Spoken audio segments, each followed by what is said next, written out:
Hello বন্ধুরা, একজন ধনী ছেলে একবার গ্রামের বাইরে বেড়াতে গেল। পথে তার চোখে পড়ল একটি পুরনো জোড়া জুতা, যা একজন গরিব কৃষক মাটি রেখে কাজ করছিল। ছেলেটি বন্ধুদের বলল, চলো মজা করি।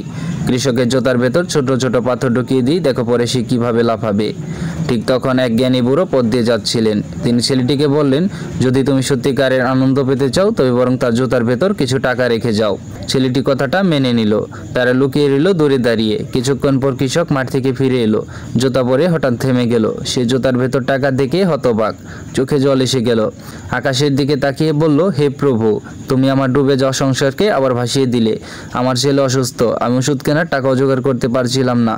ছেলেটি নিশ্চুপ। আজ সে শিখলো, অন্যের মুখে হাসি ফোটানোই আসল আনন্দ।